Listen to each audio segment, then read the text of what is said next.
చాలా గట్లంటే ఇంకెంత దూరం నడిపిస్తావు మామా? చికెన్ బిర్యానీ ఊరికినే దొరకదు కదా.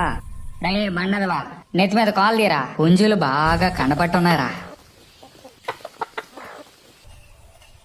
రే మామ, నువ్వు పోయి సైలెంట్ గా కొని దొబ్బుకుపో.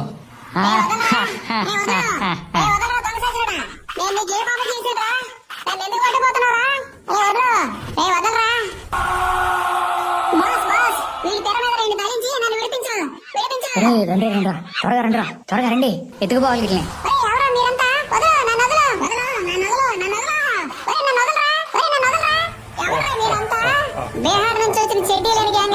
ఇదిగో తీసుకొని కూడా, నా పని అయిపోయింది. ఏ మాత్రం టైం చాలు మాకు.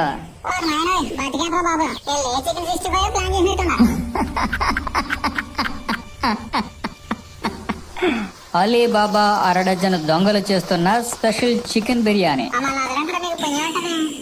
బిర్యానీ కోసం ఒక బస్తా బాసుమతి రైస్, ఒక గింజ కూడా వేస్ట్ చేయకూడదు. ఘాటు ఘాటు పచ్చిమిర్చి తింటే కింద పైన వేడెక్కాలా. తాజా తాజా కొత్తిమీర, పుదీనా వాసన భలేగా ఉంది. భూమిలోంచి పెరిగి తీసుకున్న అల్లం వెల్లుల్లి గడ్డలు. పచ్చిమిర్చి ఎక్కువ కోసినట్టున్నా, తేడా వస్తే గు గు గు మండుద్దేమో. ఇంకెన్ని కొండలు నీళ్ళు మోయాలరా బాబు, మరీ ఎక్కువ చేయకండి, బిర్యానీ మెత్తగా అయిపోద్ది. నేను దంచినట్టు ఈ ఊళ్ళో అల్లం వెల్లుల్లి పేస్ట్ ఎవడో దంచలేడు. నేను దంచినట్టు మిరపకాయలు ఈ భూమి మీదే ఎవడో దంచలేడు. నేను కోసినట్టు కొత్తిమీరని 7 ఏళ్ళ లోకంలో ఎవడో పోయలేడు రోయ్, గుర్తుపెట్టుకోండి.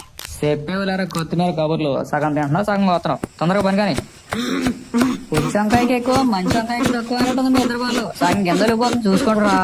మంట పెద్దగా ఉండాలి మామ, అప్పుడే బిర్యానీ బాగా ఉడుకుద్ది. నువ్వైనా పని చేయ, లేదా నన్నైనా పని చేయను. కొండ బిర్యానీకి పొయ్యి మీద కొండ రెడీ. సరిపడినంత నూనె వేసుకోండి. తినగలనన్ని చికెన్ ముక్కలు వేసుకోండి. నువ్వు వేసిన ముక్కలు నా ఒక్కడికే ఒక్కడికి కూడా రావు, కబుర్లు చెప్తున్నా. ఇంకా సగం కూడా కాలేదు, అప్పుడే నోరూరిపోతున్నట్టుంది కదా.